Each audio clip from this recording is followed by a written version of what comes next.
Ukraine has, for the first time, fired US-made ATACMS missiles into Russia. This comes shortly after the US reportedly lifted some restrictions on their use. Now, video has emerged which is said to show the ballistic missiles being fired from inside Ukraine towards Russia.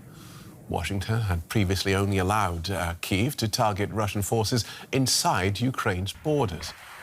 Well, sources inside Ukraine and inside Russia say the missiles were used to strike a military arsenal more than 100 kilometers into the Bryansk region of western Russia. Well, as you can imagine, Russia condemned the strike as an escalation of the war, insisting that Ukraine couldn't use ATACMS without the active assistance of the US military. Moscow has threatened what it calls an appropriate response. Now, the strike comes on the day that Russia published its new doctrine for the use of nuclear weapons. The new doctrine allows for a Russian nuclear response to a conventional attack by any country supported by nuclear power. Washington described the change as irresponsible. European capitals, including Berlin, said they would not bow to Russian pressure. And marking 1,000 days into Russia's full-scale invasion, Ukrainian President Volodymyr Zelenskyy condemned the implied threat. 1,000 days, I think it's enough to understand that Putin doesn't want any peace. Even this day, this is the fact, not some such words or something like this, not rhetoric. I mean, even this day, they killed our civilians. Even especially this day, they presented nuclear weapons strategy. Why? They didn't present peace strategy. Did you hear it? Did you read about it? No, of course, nuclear weapons strategy.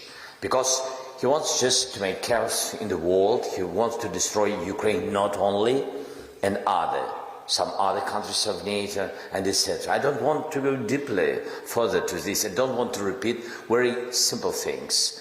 Putin wants war.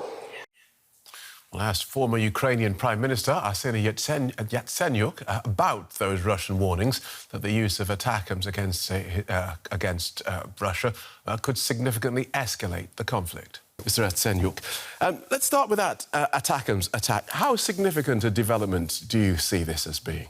Well, I do really welcome this decision, but I'm not excited with this decision. And the reason why is very simple.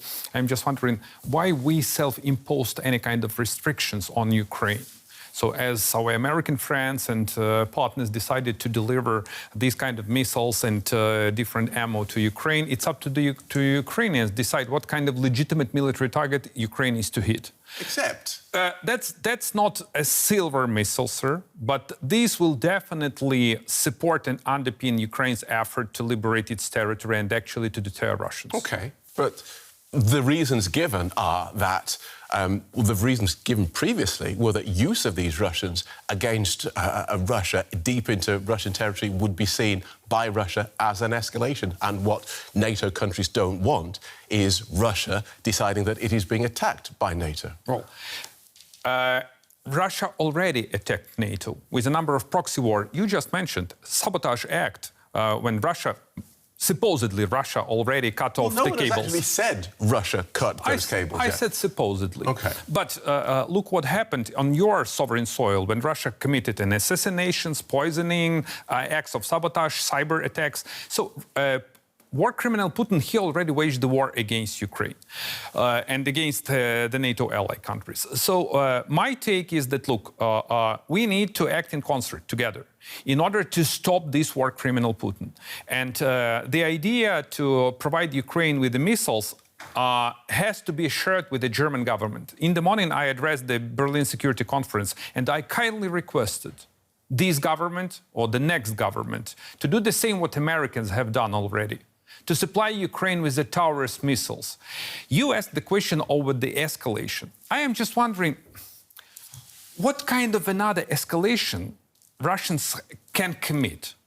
You do remember all these atrocities that Russian military made in Ukrainian territory, that Russian military committed.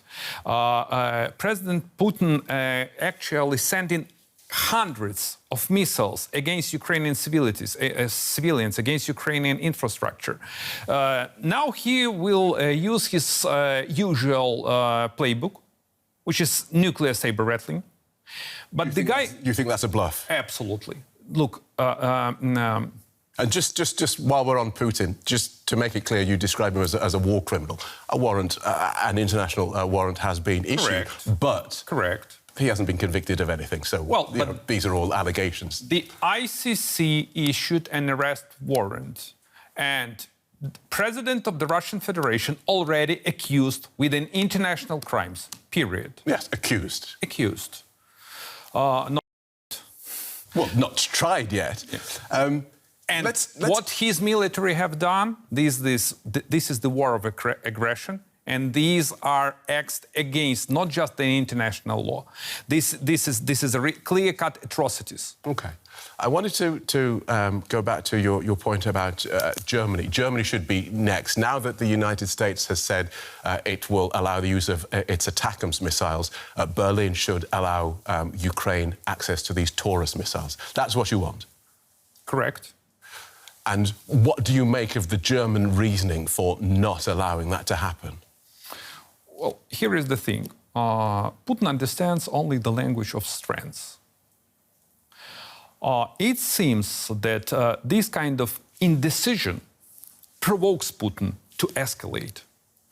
So if Germany decides to stop this war, Germany is to provide, and I am really grateful to the German people and to the German government, because Americans, you and the entire free world supported us in our righteous fight against the Russian aggression. But if Germany wants to stop this war, and if Germany wants actually to support its own security, the best response to the full-fledged invasion waged by Russia is a full-flow support of Ukraine, not a drip-drip approach, but a full-flow support. And I wanted to come to that because the way that Ukraine's allies have supported it, we have these 3 monthly meetings of the Rammstein contact group, and we have now this decision from President Biden to allow ATACMS to be used after Ukraine has asked for them for nearly 2 years. This must be very frustrating for you to try and wait to try and fight off Russia's invasion with, as President Zelenskyy said, with your hands tied behind your back. We cannot drag our feet. The quicker, the better. The more, the better. This is the only solution for this kind of dramatic conflict that Vladimir Putin waged against Ukraine. Except that now, when I hear President Zelenskyy talk, he talks about a just peace. He doesn't talk about victory. This sounds like preparation for some sort of deal. I don't trust in any kind of deals with Putin.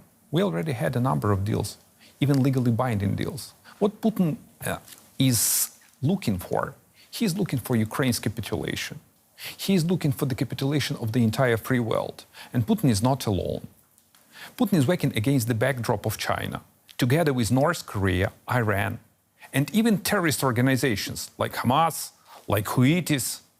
So we need to look at the very comprehensive picture. This war is more than just about Ukraine. This is the war of an axis of evil or a quartet of dictators against the free world and against your security, I mean German security, against the German people. And now we have a president-elect in the United States who says that he can solve this war within 24 hours. When he says that, what do you think? Well, you should ask him, not me. No, I'm asking you what you think about what he said. Well, there are different expectations, on the president-elect. I can't predict what president-elect is to make. Or what can I predict? That president-elect is unpredictable in his, efforts. But what I do believe in, I believe in American strengths. I believe that president-elect doesn't want to be weak. I believe that President-elect do really understand the threats to the US national security. I believe that President-elect will do his best to defend Ukraine and to defend national security interests of the United States, as Russia, China, Iran, North Korea, they pose the threat to the United States. And Russia actually launched a proxy war.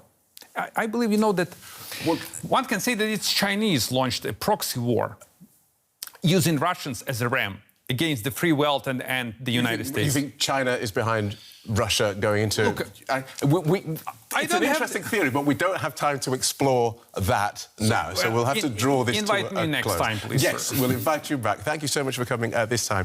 Former Ukrainian Prime Minister Arseniy Yatsenyuk. Thank you so much. Thank you, sir.